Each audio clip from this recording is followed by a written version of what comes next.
اللہ رب العالمین ہم کو اظہار محبت کے لیے اسلام مخالف وسائل سے بچنے کی توفیق عطا فرمائے۔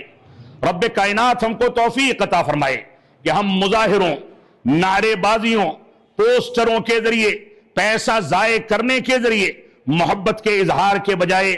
ہم قرآن و سنت کی جانب رجوع کر کے مسجدوں کو آباد کر کے محبت رسول کے تقاضوں کی تکمیل کر کے اس محبت کا اظہار کریں۔ محبت رسول کا تقاضا محض یہی اتنا نہیں کہ آپ بینر لے کر کے نکلے راستوں کے ٹریفک کو جام کر دیں۔ یہ بات قابل قدر ہو سکتی ہے کہ مسلمانوں نے ایک معمولی سے واقعے کے نتیجے میں اپنے نبی سے محبت کے لیے جو اظہار کیا ہے، اس سے اس بات کا اندازہ یقیناً کیا جا سکتا ہے کہ مسلمان اپنے نبی کی توہین برداشت نہیں کر سکتا۔ لیکن میں اپیل کروں گا، گزارش کروں گا کہ اس محبت کے لیے محبت کے تقاضوں کو سمجھا جائے، سیرت رسول کا مطالعہ کیا جائے، مسجدوں کو ویران نہ چھوڑا جائے، مسجدوں کے اندر قرآن و سنت کے مطابق عبادات کو انجام دیا جائے،